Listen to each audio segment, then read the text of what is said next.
What's up guys, Caleb here, and today I'm going to be reviewing the LEGO Star Wars AT-ST Raider from the show The Mandalorian. The set has 540 pieces and retails for $50 in the USA. Let's get to the minifigures. The minifigure included is the Mandalorian himself, and he looks really cool. He's got this really nice cape piece that's like the thicker kind, so it doesn't it's not too soft, it won't rip on you that easily, and that's nice. He's got this really cool apocalyptic looking beat up armor, and that looks really nice. He's got this blaster pistol which looks really cool. I think they did a good job of recreating it from the show. You can flip him around. He's even actually got printing behind his back, and you don't even see that, and so I think that's really cool. His helmet does look a little bit off to me. It just looks a little bit scrunched in my opinion. There's actually no face underneath the helmet, which is a bit of a shame. I was wishing we could see a Pedro Pascal face or something under there, but we don't, and that's a bit of a shame. But overall, solid figure, probably my favorite of the set. Second minifigure included is Cara Dune, and I don't think they did as good of a job, but they did do a pretty good job. She's got this really long rifle, and that looks cool. She's got printing on her back, really good chest and leg printing, I think. She has that tattoo in the show on her arm, and unfortunately they didn't give her arm printing or anything for that, so I think that is a bit of the shame. But overall, and on the back she has an angrier expression. Includes two Klatooinian guards, and these are some ugly looking guys, alright. They've got this really ugly scrounge expression, and then this guy's got two pistols. I really like this spiky shoulder pad. There is no second face, unfortunately. He's got a helmet. He's got really cool printing and leg printing on the back. He's also got a strap and stuff. But these are ugly looking guys. I mean, they look pretty ugly in the show, so I think they did a good job of that. But overall, some ugly looking guys. Alright. Second Klatooinian guard's not too different. He's actually got the exact same face print as the first one. He's got this really nice neck piece that I'm pretty sure was used for Ultron in the 2015 wave of summer sets, and he's got this long rifle once again. He's got pretty much the same leg printing, but the waist printing is a little bit different. No arm printing, he's just got gray arms. But overall, I like this figure not as much as the other one. I like that, but usually I have this guy actually pilot it. Here's the actual AT-ST Raider itself, and it looks pretty good. It looks really apocalyptic and run-down version of an AT-ST. This is the 2018 version, and it does look pretty good. It's not as apocalyptic looking. It's more of a clean, finished look, and it depends if you like this one or the 2019 version better. I think they're both good. And start on the bottom of the model, it's got these really interesting stickers that make it look real rusty and beat up, and then it's got the actual legs itself, which look really cool. I like how they made it look like somebody just painted it red and painted it white and kind of slashed it. You do see a bit of blue peeking through in some spots, which I find to be quite unfortunate. I don't know.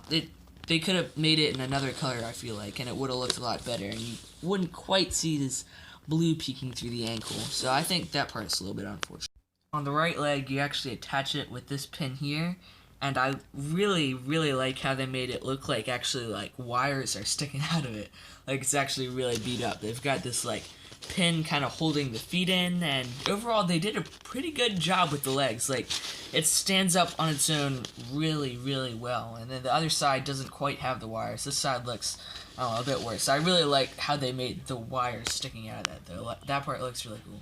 The model has some really big, bulky joints up at the back, so you can have it stand like this, but you can actually move the legs all the way up and down, and that works pretty well. It works well staying in place, but there's really only two ways you can pose it. You can pose it like that, or you can move them up a notch and have it a bit more perked up, and I honestly like it a notch lower, just a bit downward, but it's really up to you. But if you do it any more than that, it's gonna tip over on you. Back of the model, you have more stickers and a good bit of greebling, whereas they put a bunch of random pieces together, and it makes it look wired up, and I think that looks really, really cool. They did a cool job with that. You can also press these cones, and when you press the cones on the back, spring-loaded shooters shoot out, and I think that's a pretty cool feature. They're do a good job of like not knocking them out accidentally. Like that happens with a lot of them where you'll just accidentally tap it and they shoot out. But it's a little bit harder to shoot it out, which I think is good, so they don't actually accidentally shoot out on you. They shoot out of this little hole here, and it's also got this front cannons, which don't actually shoot, but it just goes up and down a bit. You can also make it look all droopy, but I like it just like that. It looks good. You've got like another cannon here that you can just pose up and down. I like that one straight too. I love like the big dents and stuff that they use due to like a sticker and stuff. And overall, they did a cool job on the sides too. It's also pretty sturdy, like you can knock it and it won't really do too much for it. And it's also got some more cannons here, and those look good. And really, this model is pretty durable. Like if you knock it, it's just gonna wiggle a little bit. It's not actually gonna fall over. It just has a bit of give to it, which is good. I like it. Like it's not actually really gonna tip over on you. It's just gonna wobble for a minute and it'll get back in place. Like it's a pretty sturdy model. I was surprised. It has a lot of Technic on the inside to make it as sturdy as it is. But overall, it's a fairly sturdy model. The set also has a really cool feature where if you turn the knob on the back, the head actually goes back and forth, and it works pretty well. I mean, sometimes it'll get a little bit stiff, but overall that works pretty well. I honestly never really understood who the knob is for. Like, I don't get why you can't just, like, turn the head. Like, that's actually easier than just reaching down to, like, twist a knob every time. I honestly don't really get that feature, but overall, I mean, it does its job well, I guess. A hatch at the top for minifigures to access the inside.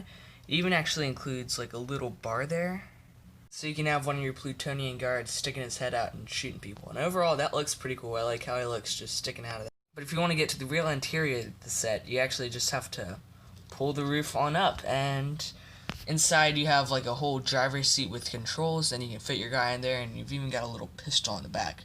And the interior is my least favorite part of the set, because of how colorful it is. It just looks so odd with the green bricks. Like, why the heck couldn't they have covered it up? It would have looked so much better, and making it yellow and having the axle sticking out overall just looks bad on the inside. Like, I just don't like how it looks. You can fit a minifigure in there with plenty of room, but overall it just looks bad. Like, it looks ugly on the inside. It's too colorful for me. Like, the rest of the model isn't this colorful. Nothing too neat with the instruction manual. I thought it was odd how they put Darth Vader on it when they should have had the Mandalorian. Like, they put it on the Razor Crest and the Trouble on Tatooine set, and they just put Darth Vader on this one. That was a bit confusing. There wasn't too much. It came with 4 bags, so you could build the 4 parts, and it was honestly a pretty fun build. It's got the pieces on the back. It's got an advertisement for the Skywalker saga. I'm so excited for that game to come out.